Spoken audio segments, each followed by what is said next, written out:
जी। तो स्टूडेंट्स अब हम बात करेंगे रिटेलर मार्केटिंग स्ट्रेटजी पर। रिटेलर मार्केटिंग स्ट्रेटजीज पढ़ रहे थे, इसमें हम लोग प्रोडक्ट असॉर्टमेंट के हवाले से डिस्कस करेंगे। प्रोडक्ट या सर्विस जो है उसको कैसे किस तरीके से हम लोग असॉर्ट करेंगे।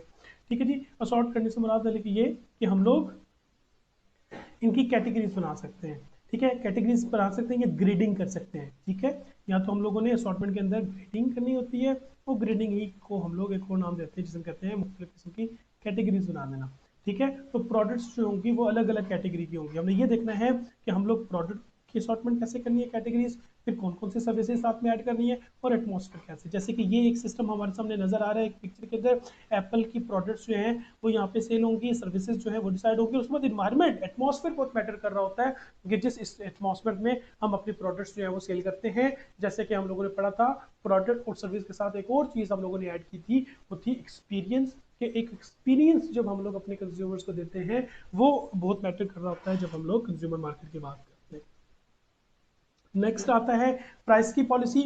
हम लोगों ने देखना है कि प्राइस की हमारी पॉलिसी कैसी होगी। जैसे थोड़ी देर पहले हम लोगों ने डिस्कस किया है, प्राइस की पॉलिसी में क्या होता है, high markup on lower volume. आप वॉल्यूम यानी कि कम पे चीज़ें पे सेल करेंगे, लेकिन आपने प्रॉफिट मार्जिन ज़्यादा रख दिया हुआ है, या आपने कम मार्जिन रख के ज़्यादा चीज़ें सेल कर रहे हो, दोनों का मतलब सेम होगा। इसमें ये होगा कि आप कम प्रोडक्ट सेल करके ज़्यादा पैसे कमा लोगे, और यहाँ पे ज़्यादा प्रोडक्ट सेल करके उतने ही पैसे कमा सकोगे। ठीक हो गया जी। नेक्स्ट आता है, ये हम लोगों ने भी डिस्कस कर लिया है। फिर उसके बाद हमारे पास रिटेलिंग के लिए जो प्रमोशन हम लोग करते होते हैं, हमारे पास कौन कौन से ऑप्शन होते हैं प्रमोशन के। एडवर्टीजमेंट के प्रमोशन होते हैं, ये हम लोग अगले चैप्टर में पढ़ेंगे एडवर्टीजमेंट को डिटेल में। पर्सनल सेलिंग होती है। उसके बाद सेल्स प्रमोशन होते हैं जो हम लोग डिस्कस कर चुके हैं। पब्लिक रिलेशनशिप्स बहुत मैटर कर रहे होते हैं जब हम लोग बात करते हैं सेलिंग की। और उसके बाद डायरेक्ट मार्केटिंग। ठीक है जी। अगले स्लाइड में आते हैं, आगे आता है आपका कि रिटेल की प्लेसमेंट कैसे करनी है। जैसे 4 पीस को हम लोग मैनेज करते हैं, तो 4 पीस के बाद हम लोग देखेंगे कि प्लेसमेंट कैसे होगी। 4 पीस में जो थर्ड पी है वो है प्लेसमेंट।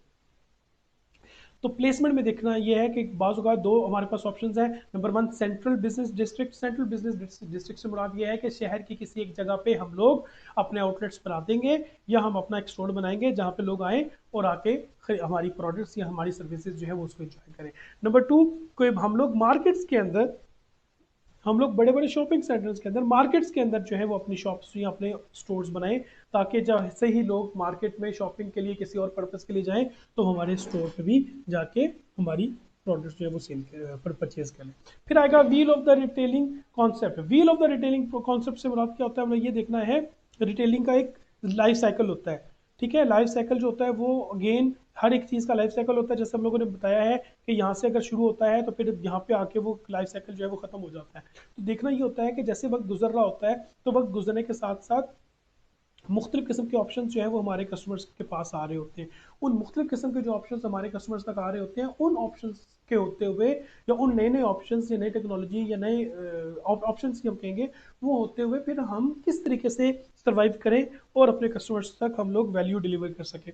ठीक है, ये जो कॉन्सेप्ट होता है मार्केट लाइफ साइकिल का, retailing wheel of retailing concept states that many new type of retailing forms begin as low margin, low price, low status operation and challenge establish retailers.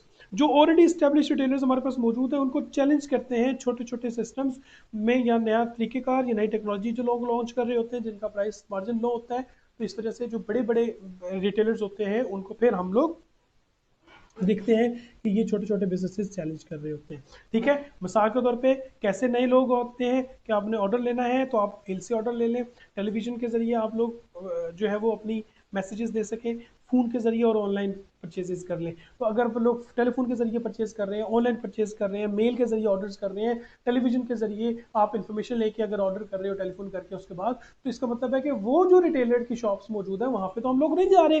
जब वहाँ पे नहीं जा रहे तो इसका मतलब है कि ये एक बहुत बड़ा चैलेंज है।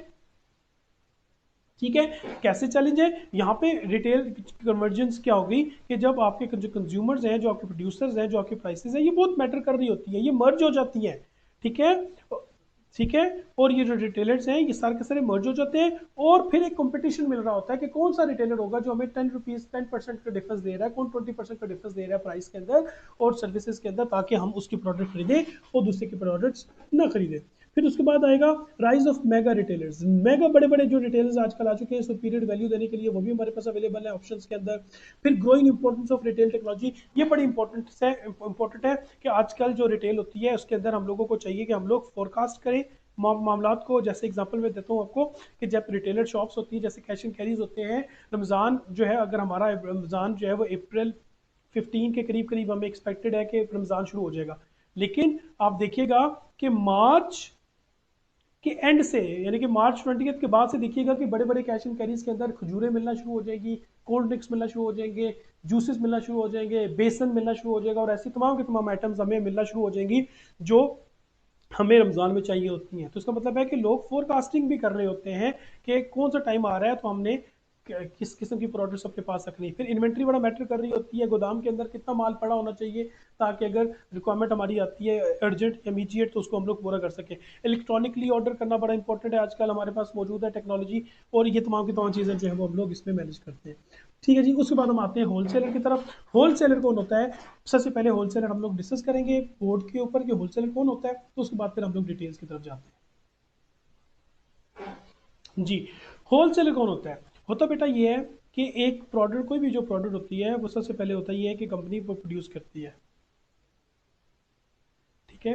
जब कंपनी प्रोड्यूस करती है तो अपने मुख्तलिफ डिस्ट्रीब्यूशन चैनल्स के जरिए वो प्रोडक्ट पहुंचती है होलसेलर तक। जब होलसेलर तक प्रोडक्ट पहुंचती है तो होलसेलर से फिर वो प्रोडक्ट जो है वो जाती है रिटेलर तक, ठीक है, या मुख्तलिफ बिजनेसेस की तरफ। रिटेलर से वो प्रोडक्ट जो है वो फिर कंज्यूमर तक पहुंचती है, ठीक हो गया। तो होलसेलर कौन हुआ? होलसेलर वो बिजनेसेस हैं जो बल्क में प्रोड्यूस प्रोडक्ट जो है वो परचेज करते हैं। बल्क परचेज का मतलब होता है वो बहुत ज्यादा तादाद में चीज परचेज करते हैं। मिसाल के तौर पे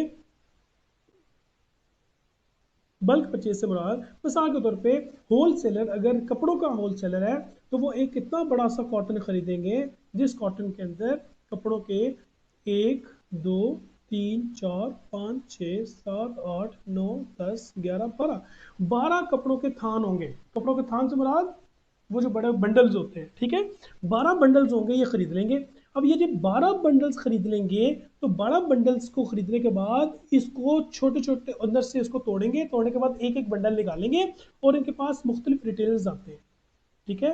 कोई रिटेलर एक बंडल खरीदेगा, कोई बंदा दूसरे 2 थान खरीदेगा, कोई 3 खरीदेगा, कोई फिर एक खरीदेगा, इस तरीके से ये फिर एक एक दो दो तीन तीन करके ये रिटेलर्स को सेल करेंगे, और रिटेलर के पास मेरे जैसा कंज्यूमर जाएगा और वो एक सूट उसमें से ले लेगा, और एक थान के अंदर तकरीबन 4 सूट होते हैं, ठीक हो गया।